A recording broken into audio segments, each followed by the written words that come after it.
A Gerber. A Gerber. Not since my dad's 1970s 110 kind of ripoff have I thought Gerbers have been worth their salt. But when this came out, this is the Gerber Flatiron, I just love that design. I just think it is a beautiful design.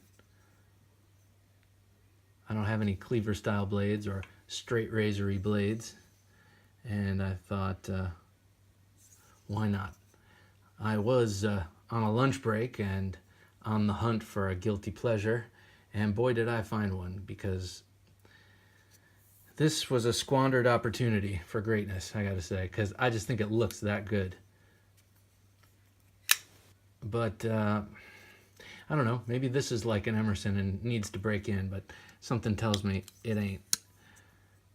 It looks beautiful to me. We'll get the aesthetics out of the way. It looks beautiful. I think the proportions of the blade, the lines of the blade are just right for a razory, straight razory, cleavery kind of blade. The handle, I really like. It's very comfortable. I mean, the ergonomics on this are quite good, even for a thin aluminum and steel, aluminum frame lock, aluminum and steel frame lock. And I could see this thing producing quite a bit of menace, as well as being a very handy knife to have for chores and tasks and such. But it's got issues. Chief among them is deployment. You need to use both fingers on both sides to open it up with this oddly shaped hole. And now I get not putting a circle there, and I get not putting certain maybe trademarked shapes, but a lozenge shape I think is pretty free and good to go. And this one is a wider on one end. Well, it's wider on the wrong end, and it's placed in the wrong place if you want to open the knife one-handed. And it's like they didn't seem to realize that they were bringing a frame lock out, and when you're holding a frame lock, you can't help but either touch the clip, which is actually kind of a cool clip, but it's, oh no, it's not. All right, I take it back. This is not exerting any pressure on the lock bar. It's just impossible to open this stupid thing. I don't know, maybe I got a lemon. Could be I got a lemon. But when you are opening it and your finger is doing that natural grip around the clip to hold it in your hand, the clip looking cool and being wide is actually quite uncomfortable to these fingers. They aren't quite able to get purchased without coming up onto the edge of the scale, and you don't want that to happen. So you're kind of clinging. It's like clinging to the edge of a cliff with your fingernails there. And meanwhile, this part of your hand is trying desperately with all of its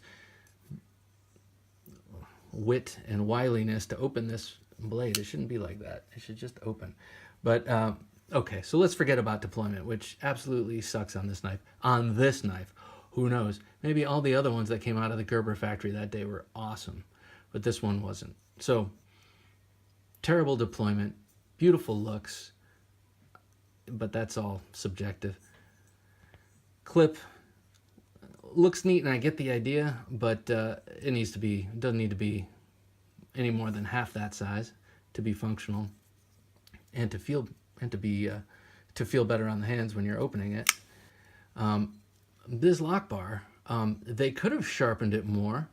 They could have just put a saw blade there, but they went to the extra effort to create their own saw blade.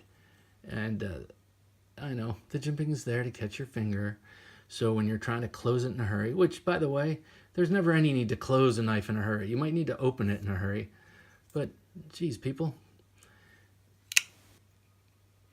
So this lock bar, instead of being scooped out and canted in this direction to accommodate your thumb in some sort of comfortable way, it's actually canted in this direction with this chamfer here, which I appreciate them chamfering for this part of my finger, but for the closing of the knife, it leaves this sharp and jagged edge there to push over with your thumb.